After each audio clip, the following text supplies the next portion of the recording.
By now, you have probably seen this video of this gentleman being escorted out of his home by ICE. This happened in Minnesota yesterday on January 18th, and he is a U.S. citizen. He was naturalized, and he does not have a criminal record. A really good friend of mine who lives in California, her name is Luancy. This is her brother-in-law. They have publicly stated that they will be taking legal action, and they started a GoFundMe that has since raised over $24,000 in the past 24 hours. The reason why I keep talking about ICE raids is because they are happening all over our country, mostly in Minnesota, but also all across Michigan. We just don't know about it because these individuals are too afraid to come forward. All of this is making people feel very scared and fearful, but I want you to realize that this is also a show. They want people to record this. Why you're seeing more of these videos and interactions is because there are now more people on the streets recording them. There are also people like his family that are speaking up and telling us their stories.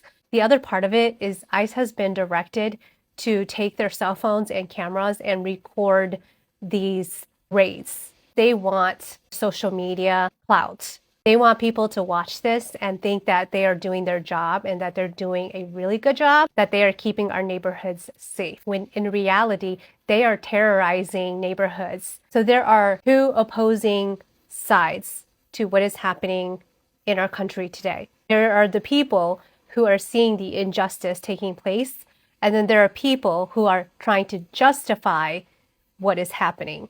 Does that make sense? That is why the federal administration and DHS has directed ICE officers to record these altercations and so that they can use it as footage for social media. Why do you think that they are doing this? Because they want to let the American people know that they're doing their job and look at what they're doing. They are doing such a fine job, which is not true. On the other side, they are terrorizing communities and making people fearful of the federal government.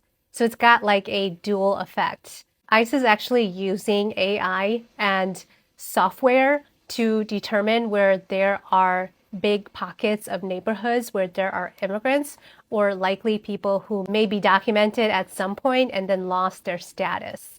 So they are going into particular neighborhoods based on the software and the applications that they are using to find people. The reason why you're seeing this so much in Minnesota, Minnesota has over 100,000 Hmong refugees and descendants of refugees and veterans that moved from Laos and Thailand to the United States. The vast majority of Hmong Americans and Hmong immigrants and refugees that came to the United States came here because their parents or grandparents were allies to the United States during the Vietnam War.